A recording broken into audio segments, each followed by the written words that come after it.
5 was being Yeah. announced, so he's the guy who knows it. Yeah, and we're kind of running out of these kind of people. Certainly, the Fragile is one of them. I think we're linked up here. Hello? Hey, Hey. real quick, welcome all participants of this course, either in the class, watching on the stream, or viewing on TF2 Stadium's YouTube channel, to Masters of Classes, an event powered by TF2 Stadium and the North American 6v6 newbie mixes, sponsored generously by TragicServers.com. Semiface will be your admin for this course. The Fragile has already been introduced, and so I'm going to go ahead and throw it to him. Hey, what's up, everyone? This is a history of competitive Team Fortress 2. I'll be going over just a lot of the important things that have happened throughout the release, and ever since then. I'll go over a little bit of the meta and how it's changed over the years, but I won't talk about that all too much, just because there's just a lot more things to talk about other than that. But I'll keep a healthy mix of everything. The format of this is I'm going to cover it year by year. So the game came out in late 2007, so I'm going to cover the. I'm going to start at 2007 and go all the way up until this year. A quick note: most of the presentation applies to the North American scene of TF2. Some of this can certainly apply to the European scene, but the focus here is mostly on North America. I'm definitely going to cover some things that happen in EU, but like for example, the Insomnia, the big Insomnia Lands, and perhaps some of the European mannerisms early on. Outside of that, it's mostly going to be NA. I'll likely forget a few things worth mentioning, so I really apologize if I forget to mention something that's really noteworthy. Oh, and if anyone wants to answer any questions or ask any questions, excuse me, I guess I'll do questions probably at the end of every year here, and I'll do questions at the end as well. So I'll just ask for that. All right, so TF2 got released in late 2007. It was considered beta at the time, and it was actually ridiculously large. Like the IRC channel for it was massive, like pretty much as big as like a Counter Strike scrim channel. Like it was really huge, and tons of people were playing it. Like a bunch of different CS players, a bunch of different players from Natural Selection, and Team Fortress Classic, just all over the place. I mean, there were even famous people like the Complexity / EGCS team, so like Fraud and Storm and those guys, they were playing it too, competitively for a tiny bit. Just a lot of players are trying to give it a shot early on. But one thing very early on was what was going to be the format in terms of 5v5, 6v6, or 7v7, or whatever it was going to be. And it seemed like people wanted 6v6, but there was still a lot of controversy as to what should be the standard. Eventually, Anime Man, if anyone remembers Anime Man, he had a poll on GotFrag, and the poll ended up being in favor of 6v6, and it was pretty much that ever since. I don't really think Highlander was a serious consideration at the time, or even if people played it. But yeah, it's pretty much just 5v5, 6v6, or 7v7. Ended up being 6v6. Class limits at the time, in NA, it was pretty much like Demo Man limit 1, Medic limit 1, and then everything else was roughly 2, I believe. I believe in Europe it was class limit 2 for everything except for Medic, which meant that in Europe for a little while it was completely legal to run 2 Demo Men, which is pretty ridiculous, and I'll get to that a little bit later. So yeah, those are the class limits. The map list. It was kind of okay at first. It wasn't really too bad. The maps that were played competitively early on, technically 2 Fort was given a chance early on. Granary, Well, Dust Bowl, Gravel Pit, and that was it early on. There might have been a few custom maps really early on, but they were just kind of toyed with and nothing serious was taken from it. And it wasn't the infamous Badlands was not released until early 2008, so it was almost around this time. So the viability of each class at first. Scout was it was considered obviously pretty much exactly how it is now, but except for that back then it wasn't really considered a class where you could like hard carry on as much as it kind of is now.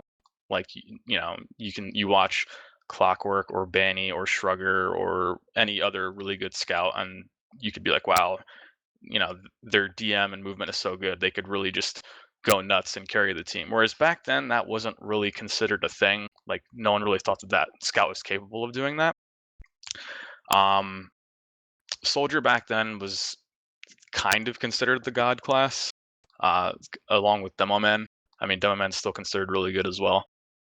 But you had people like Reptile who really made it seem like Soldier was almost just an unfair class. So Soldier again was considered extremely good, extremely solid, better than Scout. Demoman, and I'm actually going to skip a few points down. Demoman stickies back then could not be destroyed, and that lasted for a little while. Very early on in the beta, the Demoman primary pills exploded upon touching the enemy even after hitting the ground. So they were extra ridiculous, but that got nerfed pretty quickly. But yeah, Demoman, the potential of Demoman early on was seen to be pretty good, especially by highly skilled players. Medic, everyone knew that Ubercharge was extremely good and imperative to have right out of the gate. So Medic was just like a given. Like, yeah, we absolutely need to run this the whole entire time. Pyro, no one saw any potential in that at all. Everyone thought it was awful because Air Blast wasn't a thing all the way back then, and yeah, everyone was just like, yeah, Pyro's just not that good at all. Then you have Heavy. Heavy was actually considered a decent class. I think Europe saw more potential in Heavy early on than North America did. But I mean, obviously Heavy would be ran on defense just as much as it would be today. But Heavy, in terms of like 24/7 Heavy, at least North America didn't really see any viability with it because it was just too slow for obvious reasons. Then you have Engineer. Very early on in the beta, Engineer was like toyed around with because teams thought like, well, maybe you could like run a teleporter after you capture a point and like really just get back into the game really quickly if you die. But I don't know. The sentries were just not that good in terms of like, I don't know, just having an engineer was just too much of a sacrifice is what I mean to say. Sniper back then was extremely good because I'm also going to jump down a few bullet points here. Sniper could immediately unzoom and run away after a scope shot. So pretty much think kind of like Counter-Strike, like when you op and like you can immediately unzoom and like run away. That you could do that back then, and Sniper was a lot more mobile and threatening. Now, after you take a shot, you kind of have to walk for a full second or so. So, yeah, Sniper was a lot better back then. And then there is Spy, which back then there was a decent amount of potential seen in Spy. Like people like DL Man, if anyone remembers DL Man, he was an incredible Spy, but ultimately the sacrifice for like dropping a scout or a soldier seemed to be too much of a burden, especially when you can just expect the Spy the whole time. So it wasn't really that big of a deal in terms of Spy.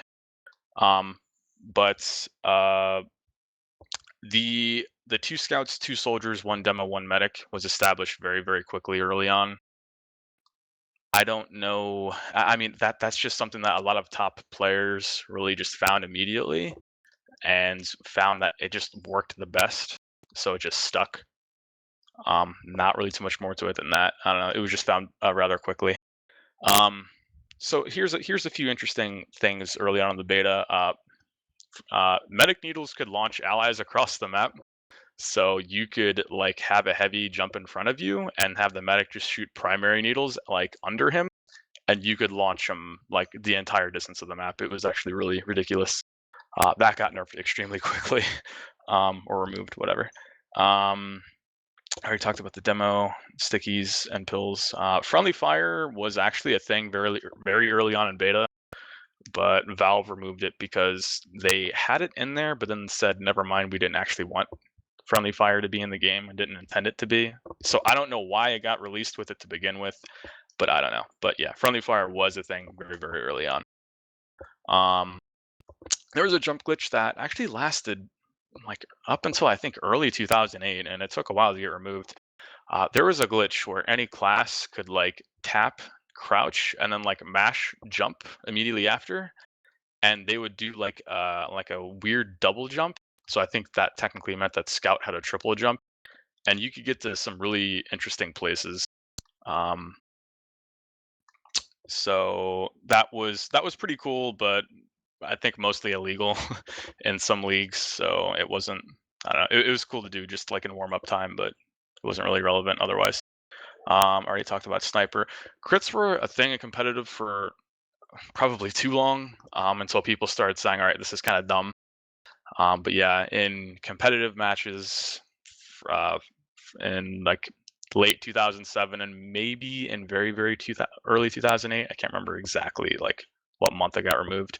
Crits were a thing, and it was pretty annoying.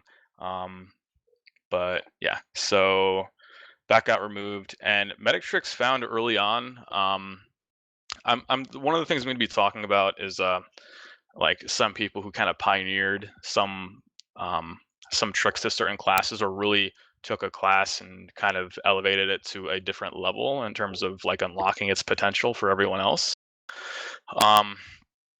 Medic was probably the first class that was really like unlocked very early on in terms of its potential. I wasn't really friends with the Noid, like we weren't enemies or anything like that, but like we found out around the same time how to, or like kind of came up with masking Uber and faking Uber and stuff like that, and those kinds of things. There were a few other medic glitches early on where you could like Uber and then switch off of Uber and hold the Uber for a long time, and like it would save it. That wasn't really like something that we found. That was just a really stupid bug that Valve had early on. But in terms of like masking Uber and calling out Uber and other things like that, myself and the Noid found a lot of those things that a lot of medics use today. That's late 2007. Does anyone have any questions at all? All right, no, perfect. All right, so 2008. By the way, everything at the top, like, because a lot of the things at the top are like they usually say like CEVO or ESEA seasons. That's not necessarily what I'm going to be talking about the entire time. It's kind of just a guideline to let you know, like, yeah, this is the year where this and this kind of happened, but it's not necessarily like what I'm going to be exclusively talking about. So, I didn't actually. I'm not going to go back to the previous slide, but I didn't really mention like the notable players, the notable teams back in late 2007. Just to quickly name like some notable teams, you have the Doctors, you had the Experiment, you had Pure, Pure was a team, not the player. You had Turmoil. You had quite a lot of really good teams back then, and you know the notable players. You had Reptile, Dummy, myself. You had Oplad back then. A lot of really good players that unfortunately kind of quit the game really early on in 2008. I honestly, the list I could have had would have been way too large. Also, notably on the Doctors, there were like Wombat, Rob Wiz, all those guys.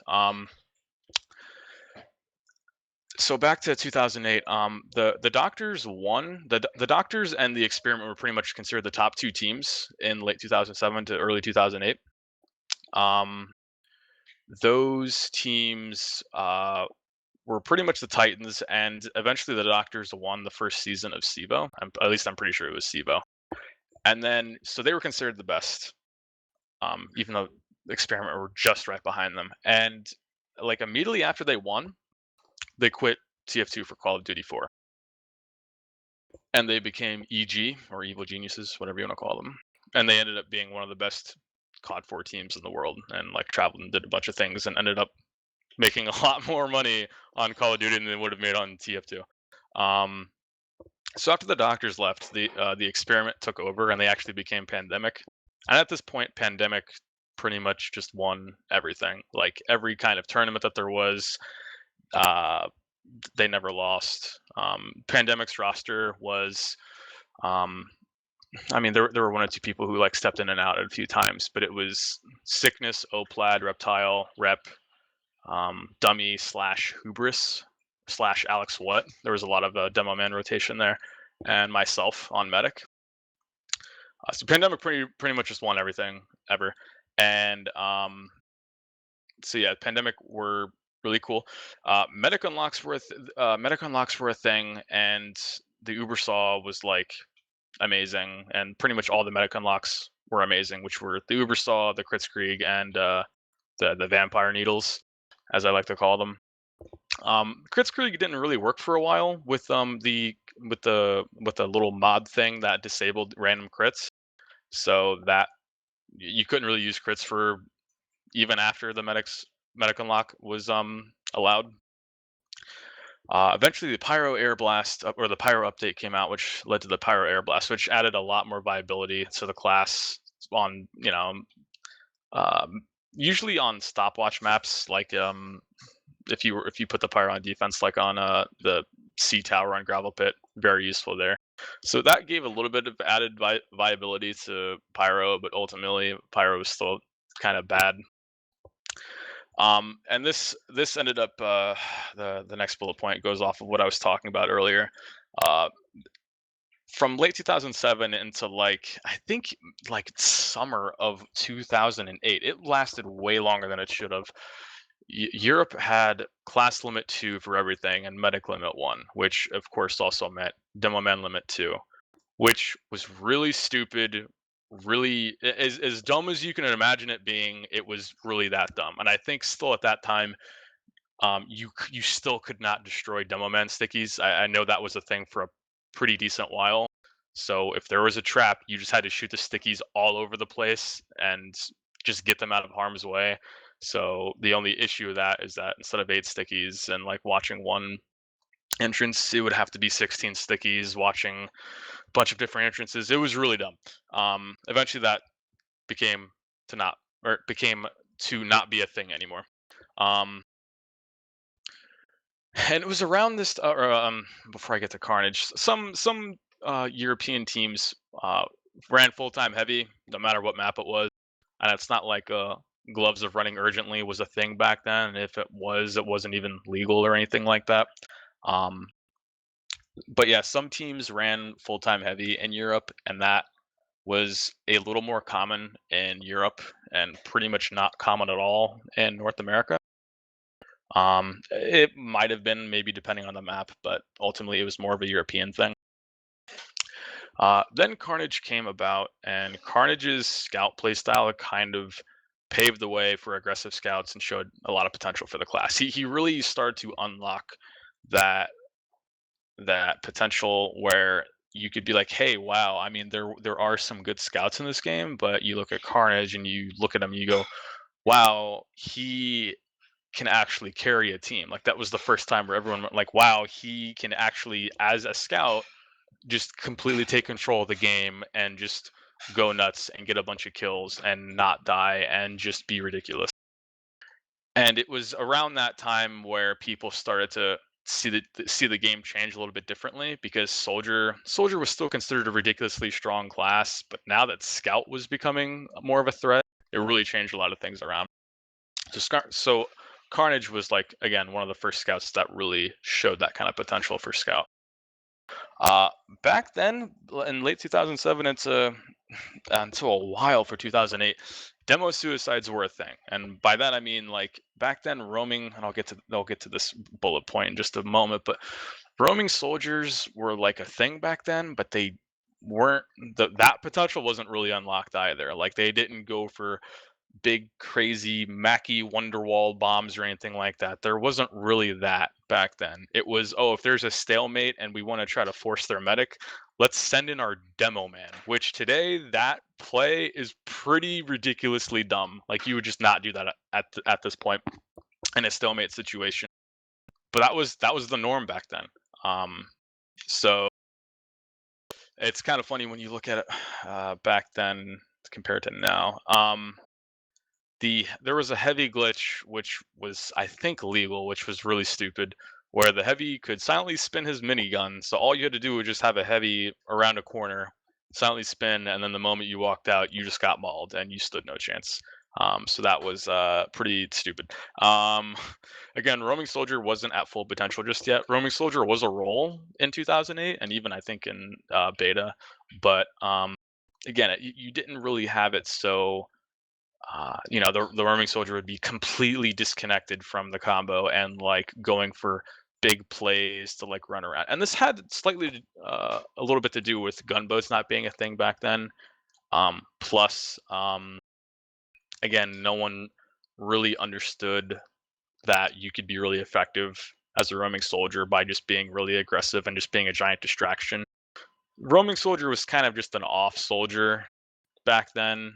So, but yeah, that gets.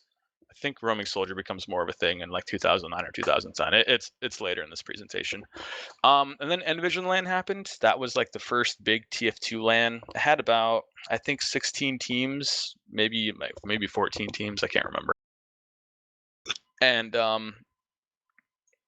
Pandemic went to that. Carnage's team went to that, which was Eximius at the time.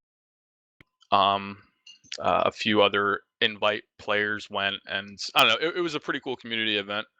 Pandemic ended up taking that in the grand finals after coming from the lower bracket. And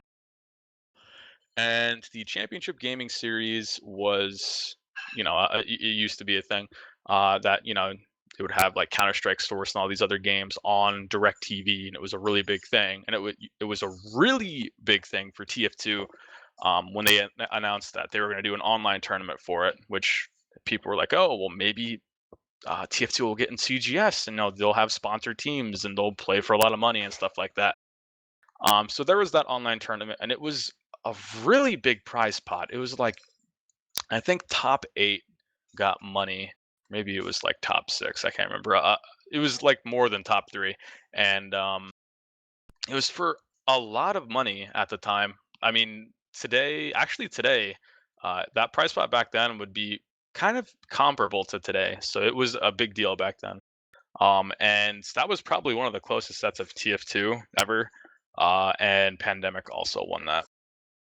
But that was really cool because like DJ Wheat casted it and it got a lot of coverage. So that was really neat. Unfortunately, CGS folded like 2 weeks later, so that was kind of a dream crusher.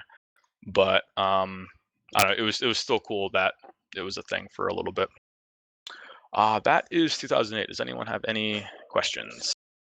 Yeah. How were Sure. rollouts done there back then? Was it the same like today, or like rollouts? Oh, rollouts? Like, yeah. Rollouts. Well, again, it had to do with like what maps, or yeah. It's, to be honest, I didn't really keep track of exactly what maps came out in what year and like what maps were used in each season or whatever.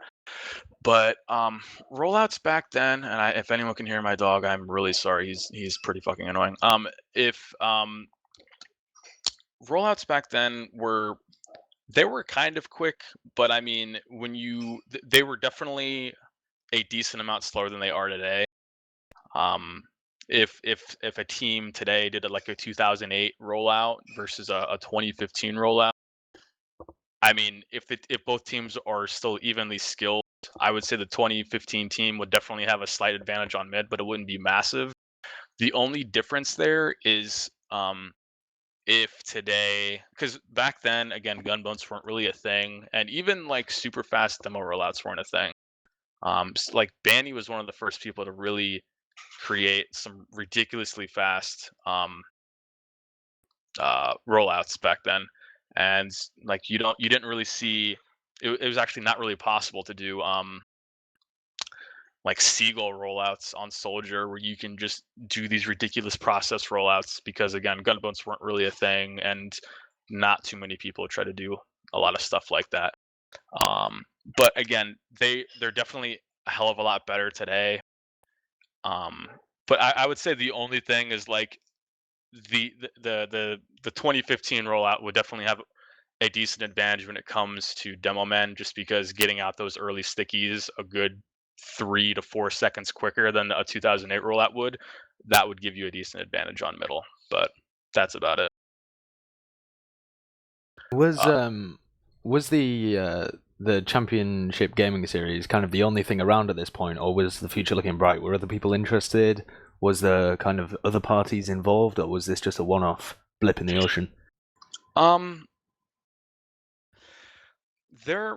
mean, we were kind of hoping that there would be more leagues or more parties involved in this, because actually one thing I didn't really I mean, I kind of mentioned it because Pandemic picked up Experiment in early 2008, but there weren't too many like leagues or pro gaming organizations that took TF2 very seriously at first.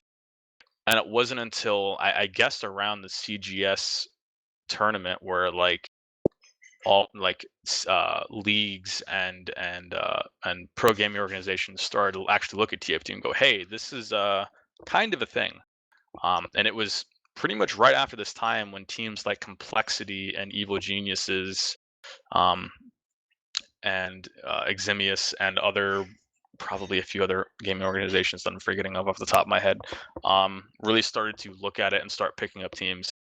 And then, of course, which is going to be, I think, the next slide or maybe the slide after, I can't remember, ESEA starts to get involved. But it honestly, well, I mean, SIVA was still involved as well, and SIVA was really all that we had. And honestly, we kind of thought SIVA was going to be the best that we got, especially after CGS died.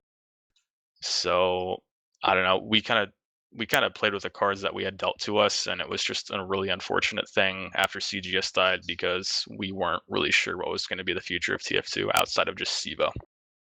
Like we didn't know if we were going to have a LAN or anything like that. But I don't know. We were still kind of hopeful, but it definitely helped that pro gaming organizations such as Complexity and Evil Geniuses took to TF2 and said, hey, let's actually give this a shot. So I think that actually helped the possibility of ESEA picking up TF2 and so forth. Any other questions? All right, let's go to the next slide here. Yep, so in 2009, Segal starts becoming a serious threat. Now, Segal did play like in 2008 on like some like lower level teams, I think with just friends or just whoever. But he was not really like widely noticed as like, hey, this is an up and coming soldier who's really going to like tear things open. I mean, some people did talk about him, but it's like, oh well, you know, he's not on Pandemic or he's not on Carnage's team, so he's kind of irrelevant. But that like it really started to become a thing when he really like he became like on like he started playing for like the 3rd/4th best team, and it like he started posting demos of himself where he would just go absolutely nuts and like play near perfect games that really rivaled Reptile's play style in terms of how perfect he played, and like how just it seemed like almost all of his actions were perfect. It seemed like he could just not lose 1v1s. It seemed like every action was so calculated and he knew exactly what was going to happen, and it was going to happen his way. And everyone was like, man, is he going to be the next Reptile? Is he going to be better than Reptile? Which a lot of people didn't really think was even possible because Reptile was considered not only the best soldier, but pretty much the best TF2 player for a very long time. So it was really exciting to see someone as good as Segal start to make his mark. So ESEA introduces TF2, which was the second season of ESEA. and that was huge news. I mean, it wasn't huge in the sense that it's like, oh, TF2 is saved, but it was definitely extremely good news because, I mean, we didn't really know if we were going to get a LAN or anything like that, because I don't think LANs were really in the cards for us at the time. But it's like, oh, hey, look, this league's going to pick us up, and there's going to be like stats and STVs hosted on the website, and it's going to be really cool. And it was pretty cool, and it still is. So that was really exciting news at the time. Roaming Soldier starts to develop more. Um, I don't think Gunboats came out until like late December of this year of 2009, to the point where I just put it in the 2010 slide because it might as well have been 2010. But Roaming Soldiers started to develop a little bit more, and the two players that stood out most in my mind were definitely Jaeger and Wonderwall. They were definitely very good, and they started to and I use this word a lot, but unlock a lot of the potential that the role had. You know, they started to wander off more and go for plays more, and really become kind of disconnected from the combo to the point where they were, you know, kind of just doing their own thing, pretty much exactly how roamers do it today. And they were extremely good at it back then. And in 2009, this is finally when Carnage's team started to pull ahead of Reptile's team. And I don't necessarily name Carnage's team as like the team he was playing for at the time, because his team would always go through different sponsors or different organizations or whatever. And in 2008 and 2009, Carnage always tried to make a super team. So he would make a team full of good players, and if that team through that season could not beat Reptile's team, then typically he would try to just reform the team a lot to um, pretty much make a new team that could beat Reptile's team at the time. And that did not work for a lot of 2008, or pretty much all of 2008, really. And it started to finally work more in 2009, which I think most notably Enigma was on that team. So now Carnage's team starts to win everything except season 3, because Segal's team won season 3, and I think at that very season, Carnage's team was going through like a lot of reforming and all this other stuff, and apparently they weren't practicing. I don't know. I mean, you can think of whatever excuses, but apparently that was just a thing. But then it didn't matter, because Carnage's team just came back and fixed all their issues and their roster issues, and um, ended up winning season 4. So yeah, now Carnage's team was on top, and Reptile's team was like still top 3-ish, because there were other good teams back then, like EG, and EG had like Destro and Yogg and Casey. So they were also really good as well. And King of the Hill and Capture the Flag were introduced into the ESCA map list. Because at the end of every season there was like an invite Illuminati, you know, and we would see like, what maps do we want to bring in, or what kind of ideas do we want to entertain. And King of the Hill was brought in with a lot of apprehension, because a lot of people thought that it was kind of a garbage game type, even though none of us really gave it a chance. But it ended up being a pretty cool game type that we still play today and we still enjoy. Capture the Flag, we gave it a shot for like a season, maybe 2 seasons, but it just doesn't work competitively, and we've tried multiple times throughout 2007 up to 2009, and we just never could make it. Just doesn't seem to work competitively for TF2, which is a little unfortunate, because adding another game type like that would have been kind of cool and different, especially because Capture the Flag was a big game type in Team Fortress Classic. But it didn't really end up working out, and reasons for that are just I mean, the flag resetting, where if the flag gets dropped and it resets after a minute, that seemed kind of long, or I think it's a minute, but whatever the timer is, it was just kind of too long. And the other issue is like you could be a spy and cloak, so you're fully invisible, and then if you walk over the flag, you could pick it up. I think that's still the case. It might not be that way anymore. I think it still is, but even if, regardless of the case, that's definitely how it was back then. So it was really easy to get the flag in a decent position and then just go spy, and then just you didn't even have to take the flag far spy as long as you tapped it to reset the timer on it. There was just a lot of really annoying things about it.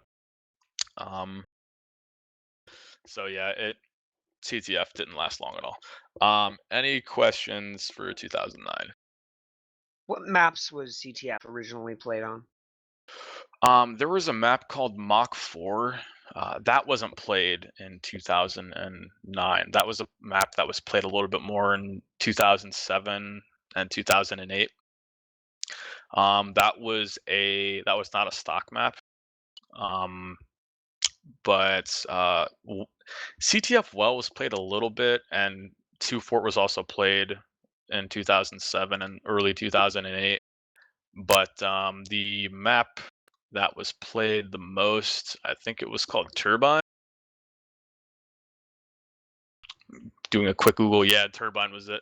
Turbine was the one that was used in the SCA and was considered loosely the most competitive one, but it still felt like garbage to everyone. And it wasn't even the map; it was honestly just the game type. Because I mean, we could all play 2 Fort or Well or Mach 4 or CTF underscore whatever, and it would still suffer from a lot of the same issues. But yeah, back then in 2008 it was Turbine, and earlier than that it was like Mach 4 and Well and 2 Fort. Any other questions? All right. So we have 2010 here, and this is when Gunboats were released, and this was pretty huge at the time, and it still is, because this completely opened up a new door to roaming. Because now you get almost free rocket jumps. Like they didn't really do that much damage at all, self damage at all, and even when this was released, like people still weren't exactly sure on the best way to use them. But then you had people like Harblue and Mackie and Wonderwall who would do kind of mindless bombs almost. They seemed kind of mindless at the time, and you could probably argue that they still kind of are sometimes. But it allowed their mobility on Soldier to get to places extremely quickly and take very little damage, or to jump on a combo and still be relatively healthy, or to go for whatever play they want and still have a lot of health, or still just really have a lot of versatility with the class at the expense of course, not having a shotgun. And this was a really big deal, and it still is. I mean, now you see sometimes both the Pocket Soldier and the Roaming Soldier run Gunboats now on certain maps. So this was a really big deal, and this is finally around the time when the full potential of Roaming Soldier started to become unlocked, mostly due to these 3 players here. So ESCA introduces Lands starting season 5, and this was a massive deal because it's like, wow, TF2 is now becoming a real thing. We're going to start to have 2 to 3 lands a year, and they're all going to have the best TF2 teams in North America attend them. And it really felt like, hey, TF2 is really going in the right direction. So Complexity, which was Carnage's team, they win season 5 land, and that was a pretty interesting land. Like EG went and Blight went, which Blight had Segal's team, and the newer Pandemic team, which had like myself and Justin and TLR. That's TLR. Season 5 was his first invite season where he started to grow as a player. So yeah, Carnage's team won season 5. And from season 6 onward, either Harblue's team or Banny's team have won ESCA. I put that in bold because A lot of the slides from here on out are going to be, yeah, Benny's team won this season. Yeah, Harblue's team won this season. Yeah, this, yeah, that. It's like, I'm not saying it's not pretty interesting, amazing. but that's what I mean. It's pretty amazing that the consistency has stayed there ever since. There definitely have been other teams that have got ridiculously close. My team in season 6 got to the grand finals and lost to Harblu's team. And then you've seen Elevate / Ascent get really close as well. So yeah, so it's pretty much Harblu and Banny from here on out. So Platinum / Harblu's team won season 6, Banny's team won season 7, despite losing to Complexity in the CEVO finals only days before, which was really interesting because Banny's team was kind of considered the underdogs, especially after losing to the Complexity in the CEVO online finals. And Complexity at that time was Carnage, Relic, Enigma, Justin, TLR, and myself. But then we felt really confident going into that LAN, and then just whenever YZ50 and Banny got to that LAN, they played out of their minds, and it was at that point where they really started to make their mark. They were like, yeah, we're just really that good now. And we really noticed that because YZ50 just hit every shot. Banny was just so quick all over the place, and his damage was unmatched. And it was really at that point where it's like, wow, Banny and YZ50 are just now this damn good. And yeah, Banny is basically considered the best Snowman at this very point, especially after that LAN. Oops, let me go back to 2010 to answer any questions. Does anyone have any questions about 2010? Yeah, I just got. Why do you think there was such a difference in opinion between the European and the North American scene in terms of adopting things like the gunboats? I mean, the Europeans didn't adopt gunboats for another 2 years after this, and it really hindered the development of the scene. Was there somebody at the top forcing these decisions through, or was the community just more open-minded? What happened? At least the North American community was definitely more open to giving these things a serious try. I'm not saying that Europe was definitely stubborn, no, fuck this, we're just not we're not gonna try this. This is stupid or anything like that. But a lot of these players, I mean, for example, Harblu, Mackie, and Wonderwall. These are guys who gave Gunboats a serious chance extremely early on, and when the Crusaders crossbow came out in the next year or the following year or whatever it was, which I get to later on in the slide, I was one of the only players who used it very early on, especially when it was not that great. So in my opinion, a lot of the North American players, if they see a decent amount of potential in an unlock, they'll really grind it out, even in decently important matches. And really try to see if it's going to make a difference. And that's when Harblu, Mackie, Wonderwall, and other roaming soldiers I may or may not be forgetting really started to realize the true potential of gunboats. And I mean, I don't know, you can watch it from a spectator standpoint, which in Europe's case it would be a spectator standpoint because there was no NA versus EU at the time. You could watch it and be like, oh, well, that's stupid. It would just be better if he was running shotgun and doing this and that there. But it's one of those things where it's like, oh, well, if you play against it and you kind of realize, what you can do with it, it's sometimes makes you think a little bit differently. So I would say, again, the main reason is these players kind of grinded it out and didn't really give up on them on these specific unlocks. Any other questions for 2010? All right, cool. 2011.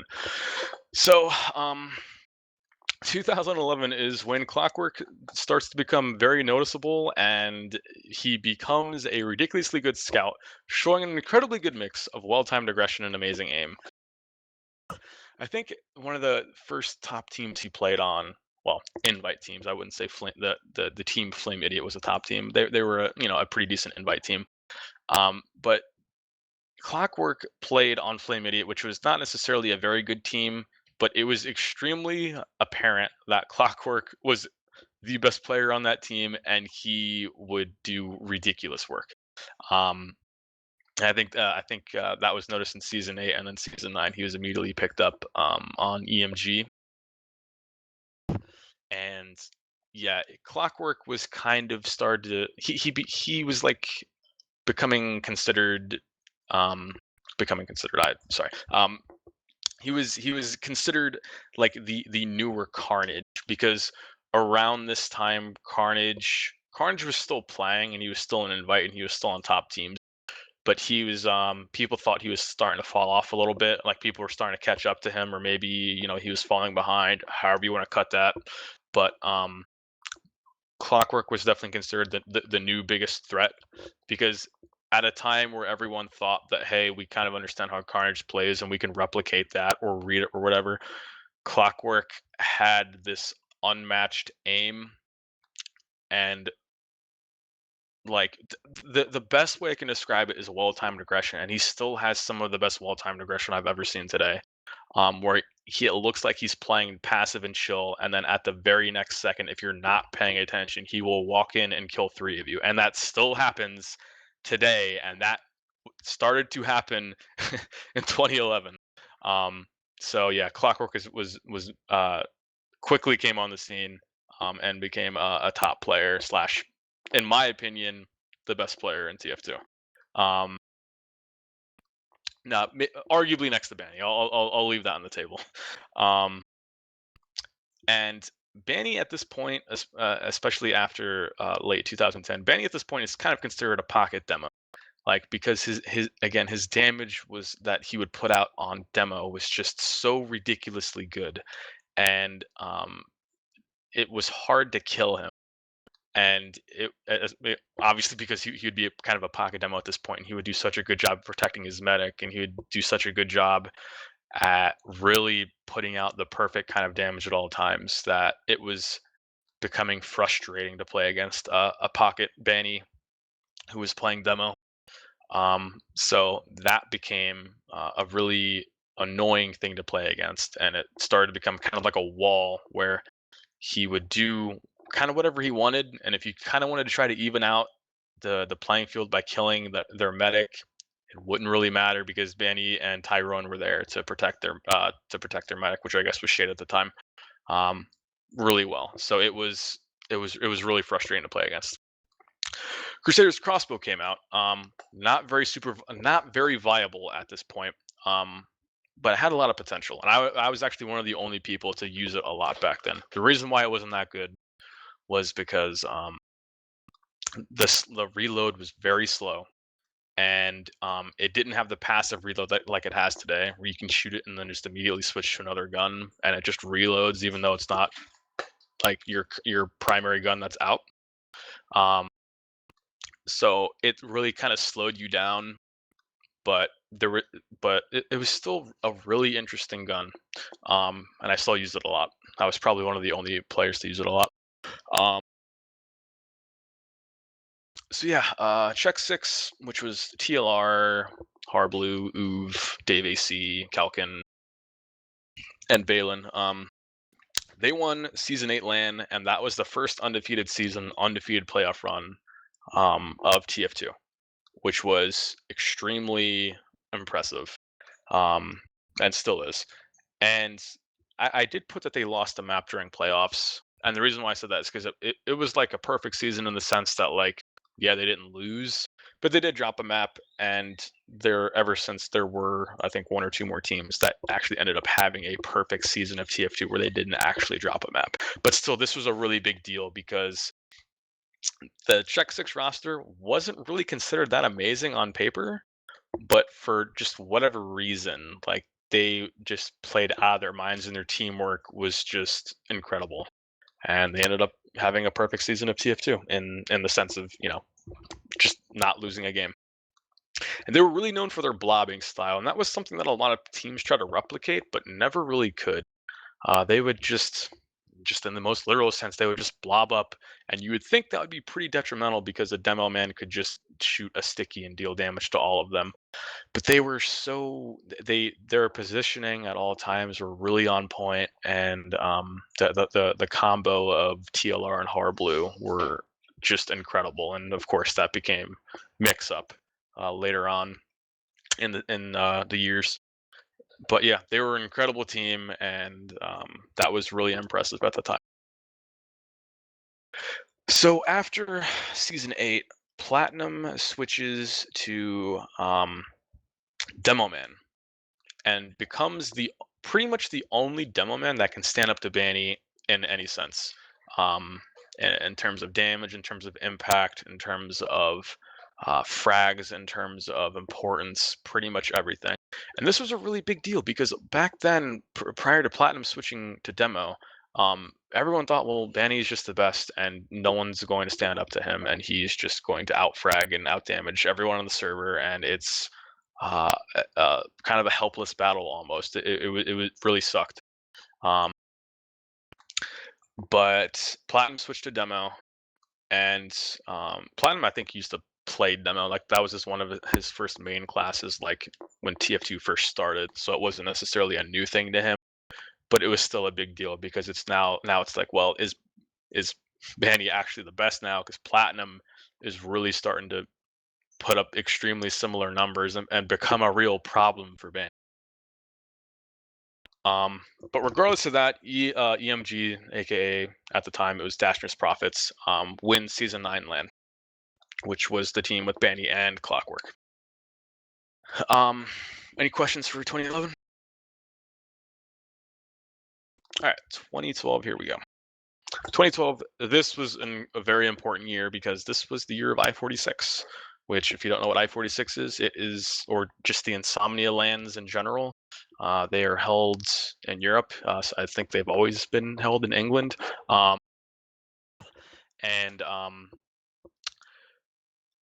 This was finally, after many years of banter between the NA versus EU shit talk of who is better and everything related, there was finally an international LAN where this was finally going to be a thing. Classic Mix-Up ended up winning. LG, which was Leviathan Gaming, which was Banny's team, so Clockwerk, Banny, etc. Pretty much the EMG guys from the seasons before. They took second, so it was American Grand Finals, and then Epsilon and Team Cooler Master took third and fourth. And there was a lot of shit talk from Europe and NA, and Europe was like, oh, NA is going to get smashed, and NA, said the opposite, like, oh, Europe's going to get smashed and everything like that. And obviously, Europe were not okay with having, the Yanks just come into their land and take everything. So that was kind of an insult to them, and that shows up later in the next year. The Crusader's Crossbow gets an update where it reloads 40% quicker. It still doesn't have the passive reload, so it's definitely more useful now, but it's still kind of not great in the sense that you have to waste so much time reloading it. I'm still using it at this point. It's a decent weapon still, but that got a little bit better, but a lot of people still ran needles. Leviathan Gaming wins Season 11 LAN. Again, that's Bandy's team. Classic Mix-Up wins Season 12 with an undefeated season, undefeated playoff run, all without dropping a map. This was the most perfect season of TF2 in that sense, compared to the Czech 6 season where they dropped a map.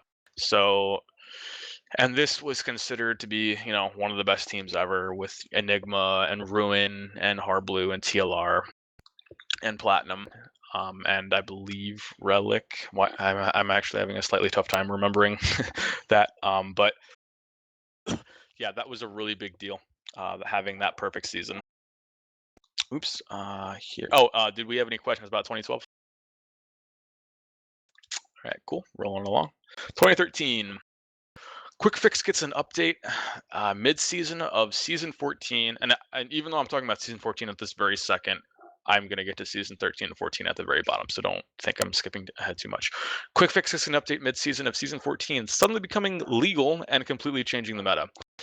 This had massive controversy. Everyone was like, why did this get allowed mid-season? I thought that unlocks were not going to be even discussed on the table if they were released on mid-season, because it might change around everything too much. And like, it was a huge, huge, huge deal. Especially because it's not like it was just a random weapon that was like kind of useful. It had extreme like usefulness. It was ridiculous. It actually became what a lot of players basically called it, basically a use it or lose the game weapon. Like, it was really that important. And if anyone is not really sure what the quick fix does or did or whatever, you don't have Uber, but it makes the whatever target the medic is healing match their walk speed, assuming it was quicker than the medics. And if that person, if a soldier or did a rocket jump or a demo did a sticky jump, the medic would also mimic that jump. So if a demo or a soldier could just do a normal soldier rollout, and the medic can follow the entire way through. So effectively, the medic's going to be getting quicker to mid than a medic who is not running quick fix. And even though it didn't have Uber, it just gave you ridiculous healing whenever you did use your charge, if you will. And it kind of slowed down TF2 and a lot of stalemates, and by kind of, it did. And it also charged a little bit quicker than Uber. It charged at the same rate as Crit Screed. Crit Screed could counter it sometimes, but again, it was still a risky thing, as much as Crit's always is risky to use. Uber was rarely used, maybe except for pushing the last point in like very specific situations, but Uber almost seemed irrelevant at this point. On Uber / the metagun, whatever. And eventually it just gets banned after the conclusion of season 14 playoffs, and it was just kind of never heard of again. I-49 happens. Well, technically, season 13 happened before this, and High Rollers Gaming won that season. I-49 happens, which is supposed to be the rematch of NA versus EU, and I think Team Immunity from Australia or that kind of region. They were there as well, and this time EU win. They take the top 2 spots. Epsilon and Team Killer Master take first and second. The NA team, which was High Rollers Gaming, which was Banny's team, they took third, and Team Immunity took fourth. So this was Team Europe, or not Team Europe, Europe's way of saying, haha, look, we're back up on the board. Last year was a fluke, fuck that. And of course, NA was like, okay, this is not cool either. So again, we'll get to that next year. Crusader's crossbow now finally passively reloads.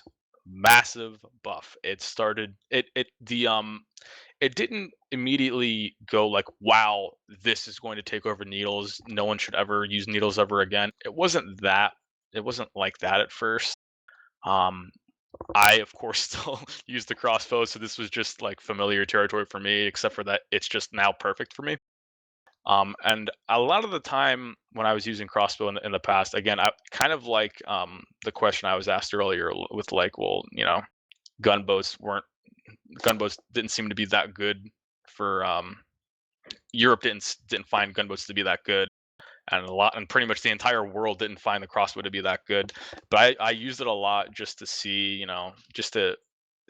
if there was potential that I could unlock with it, or that I could make other people realize, to try to kind of change the meta. And the crossbow eventually became the standard, and it pretty much is today. And you don't really ever see anyone run needles anymore, just because of the versatility that the crossbow gives. It's an incredible weapon, and because it now passively reloads, it's just absolutely incredible. So yeah, on top of High Rollers Gaming winning season 13, they won season 14 as well. First time that Banny and Harblue did not alternate land titles, and that was ever since season 6.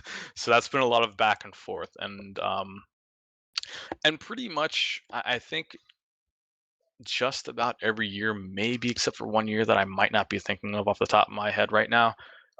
It was always Banny and Harblue in the finals, pretty much. Again, there might have been one season where that wasn't the case, but I would have to look. But yeah, for the longest time, Harblue and Banny were always butting heads in the finals. Any questions about 2013? Yeah, the interplay between Banny and Harblue. Do you think that says something? Does that say anything negative about the scene that nobody was able to challenge them? Is that a result of TF2 being difficult to break into the upper echelons, or just a small player pool, or is it just because those teams were just so good and continuously improving? The latter. Just those teams were so good and they were continuously improving.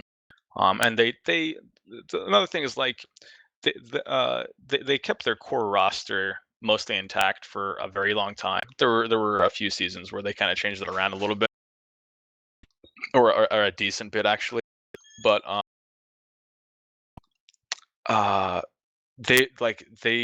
those two teams just understood the game so well, almost to the point where they understood it kind of just a lot better than everyone else.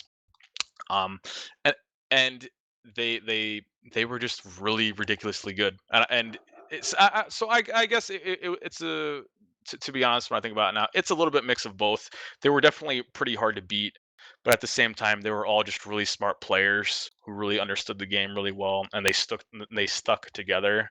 Because there are some other teams who would like break up after a season or two, but I mean, you also have to think a lot of people also don't realize like Banny's team, like back then on like season 5/season 4 or whatever, they were a team back then, but they weren't very good. They were like, I think like IM or something like that. Maybe even I'm sure they might have had a season in open, but they were like back then, like in like season 5, we noticed that they were a team like an IM that was like pretty decent. But we're like, oh, they're not that good. They're like we thought that their talent has peaked already, and it's just like not going to get any better.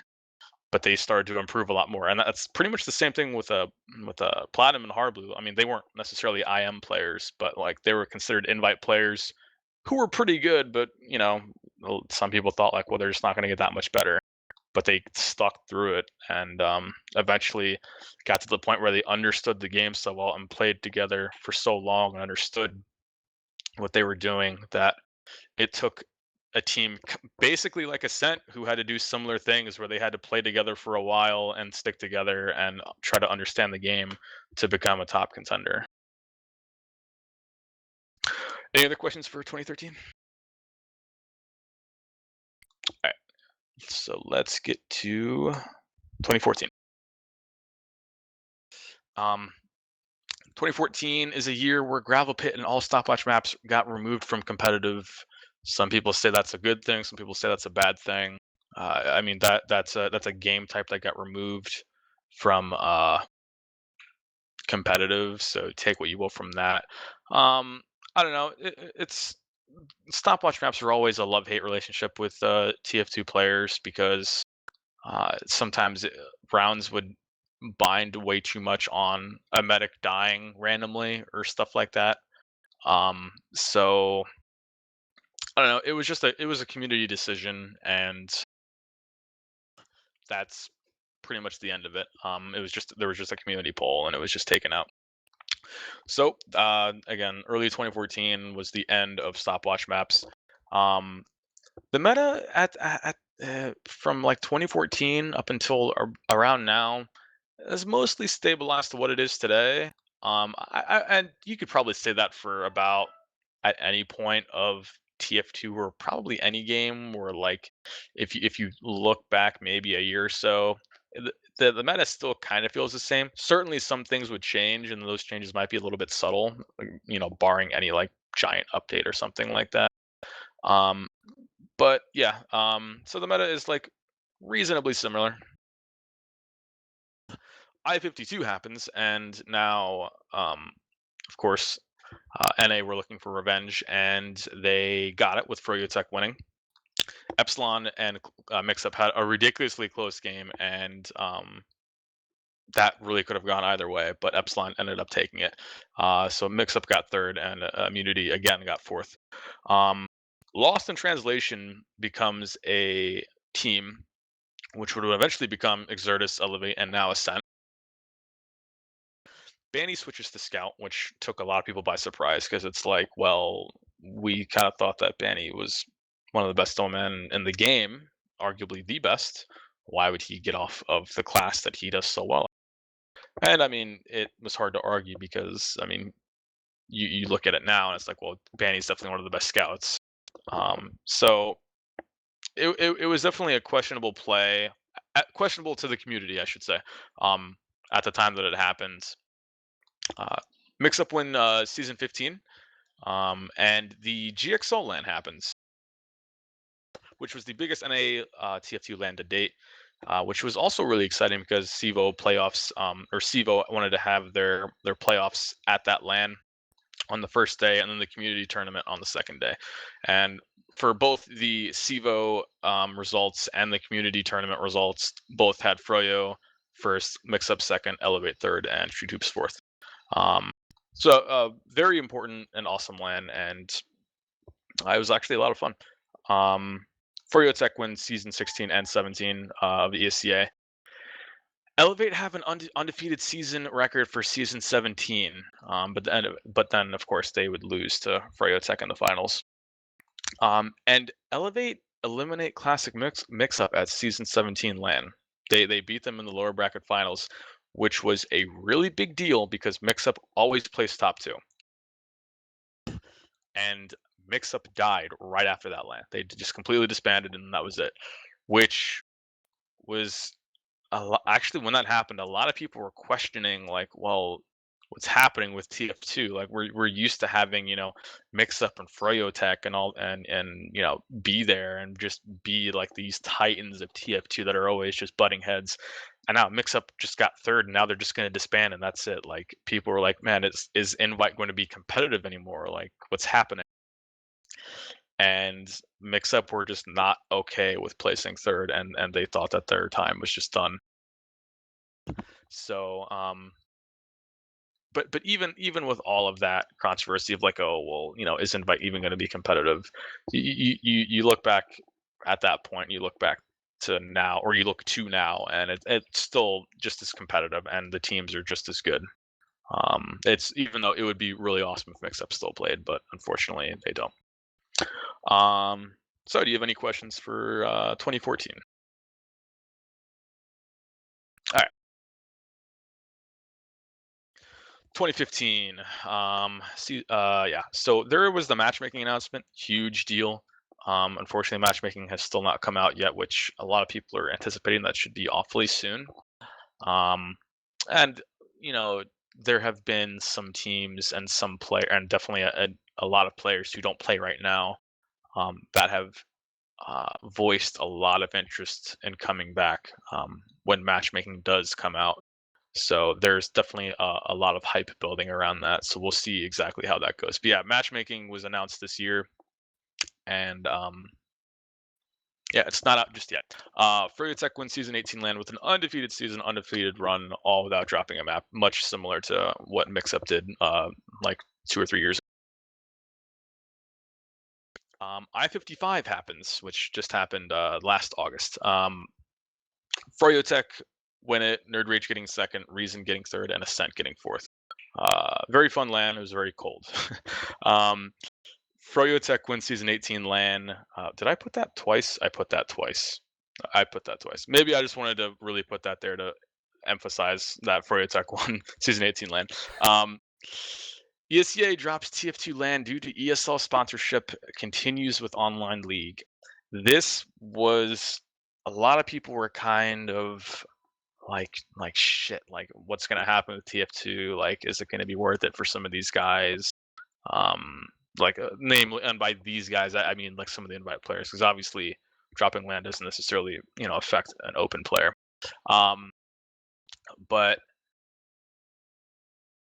it still continues with the online league, and it's still successful. It's just unfortunate that we don't have a LAN for additional coverage and, having zero ping for the invite players and stuff like that. But it's still a league for everyone to play in, so everyone seems to still be pretty all right with it right now. Froyo Tech wins Season 19, the online league, with a very close set against Descent. And then Season 20 playoffs are currently still happening as of right now, which I think that is happening this week, I believe. Does anyone have any questions for 2015? All right. And actually, guys, that is the conclusion. Does anyone have any questions about the history of competitive Team Fortress 2? Whether it's the meta, whether it's a question about something that was randomly brought up, or just maybe something that I didn't bring up, or anything like that at all? I got a question for about scouts actually. So would you say there's like 3 definitive scout eras? It would be like the original when scouts were thought of as not great, and then into the Carnage era, and now I guess the Clockwerk era. The Clockwerk era. Kind of, because, well, yes and no. I mean, there was definitely an early era where scouts were kind of considered as like a mostly expendable class, which they still kind of are if you think about it. That didn't have a whole lot of potential, and like they didn't have a lot of carry potential, and were mostly just a pretty okay class. But then when the Carnage era was definitely more important than the Clockwerk era, because when Carnage started to play and with his play style and what he was doing, it definitely made everyone realize that Scout was a class that could carry. Scout was a class that could get a lot of kills and deal a lot of damage, and be more than really just like a backup class, or just a class that could do that could cap twice as fast as everyone else. Like, it really started to Carnage made everyone realize that was a thing with his play style. The Clockwerk era, I mean it's an era in the sense that like people thought that like the Carnage era was just like, okay, look, this is what the Scout can do, and then that's it, and then look, here's what the Scout can do. The Clockwerk era was more of a thing of, if you thought Scout was good, now look at how much better a Scout can be, kind of sort of thing. But it wasn't so much a thing of like, hey everyone, look at Clockwerk, this is exactly what you should do, because Clockwerk just has ridiculously good aim and this perfectly well-timed aggression, which is not necessarily something, I mean, that's something that people can work on, but it didn't really make people realize anything more other than, hey, look, we thought Scout could carry, but now there's Clockwerk, who goes 82 and 40 on Viaduct as Scout. Just stuff like that. So I would say it's kind of, it's arguably 3 phases, but I would say it's a little bit more like 2 phases in terms of how people could realize how Scout was played. Any other questions? Random questions? So Anything? Yeah. So over time, how would you say has the EU and NA scene has like influenced each other? How does the interaction work normally? Throughout the years, it's been a lot of it would be a lot of like the NA watching.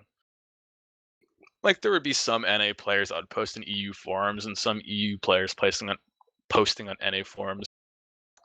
And at the same time, like, both players from both communities would look at each other's or the opposing continents matches and stuff like that. And honestly, it was just a lot of criticism, and not so much, hey, that was a really good play, or hey, you did a really good thing there, or hey, this continent did this thing, I think we should try that out.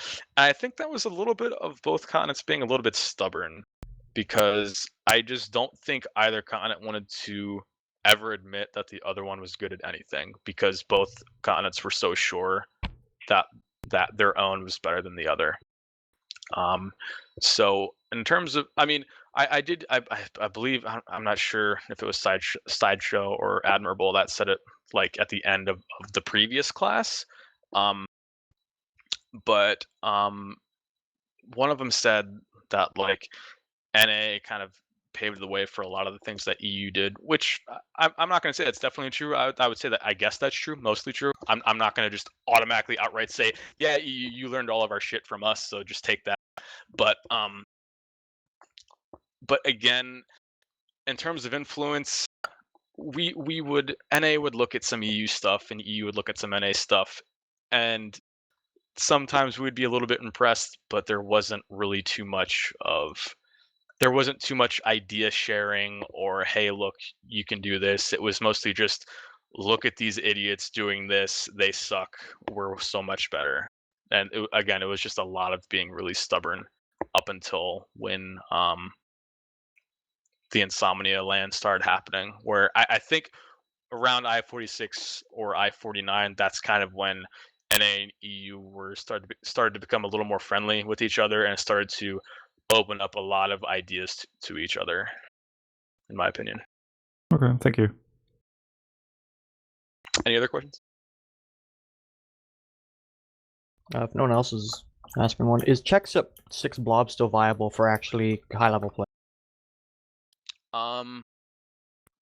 Kind of, but not really. But as I said before, when people try to replicate that back in, that was season 8. When people try to replicate that back in season 8, no one was really good at replicating it at all. And I mean, so it's kind of hard to say that like maybe just those 6 players just happen to know blobbing so well and they just did it like perfectly together, to the point where like maybe if 3 of those players try to do it, if 3 of those players, let's say TLR, Harblue, and Uv go to some other team with 3 other players and try to do blobbing there, blobbing might not work there. Maybe those other 3 players just, I don't want to say that they don't necessarily understand it, but maybe Check 6 just had this kind of almost like this alley-oop mentality where like it was almost an unspoken thing that just happened to flow with them so perfectly, kind of sort of thing. But to more directly answer your question of if blobbing would work today, I want to say probably not, because roaming is now a lot more aggressive now, and you have people like Clockwerk who kind of don't really care if you're blobbing, because people like Clockwerk or Shrugger, or even Banny on Scout will just walk up and get a 2 or 3K. And at the same exact time, the other team will have a bombing soldier, and all at the exact same time. Now you have cannonballs, which is just a dream for Demoman if the other team was blobbing now. So I want to say blobbing could work a little bit in certain situations, but I don't think it would work as well as it did in season 8.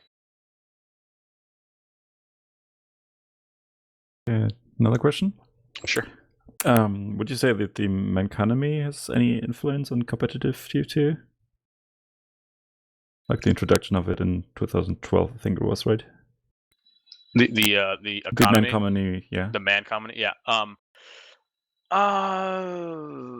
I think it made TF2 a more popular game in that sense.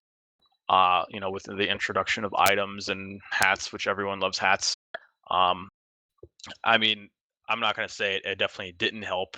I think it only could have helped with bringing in more players. I mean, I'm sure there's someone who happened to look at TF2 and say, hey, wow, I really like hats, I want to play this game, and they eventually started to play competitive. I'm sure there's someone out there that has done that. But yeah, I would say it's helped. How much it's helped, it's hard to objectively say, but I would say it helped out at least a decent bit, because I mean, TF2 is still like the 3rd most played game on Steam at pretty much at all times typically.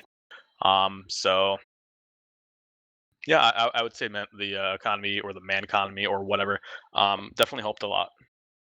Okay. Any other questions? Okay, well, if that is it, then I thank you for listening to the TF2 history class of competitive TF2 of everything ever. The only thing I ask right now is a ton of cat faces in chat right now because I'm watching chat, so I want to see cat faces because that's Cat also on the faces. PowerPoint slide. Yeah. Well, there you go. Well, Fragile, thank you for doing all that. You got my vote for the most interesting class for whatever thank that's you. worth to you. Yeah. And guys, I'm sure that everyone that was here in the class is appreciative. You can all say thanks into your microphones if you want. Thank you. Thanks. Thanks, Matt. Yeah, no problem. Awesome. So, yeah, that was fantastic. So that was kind of...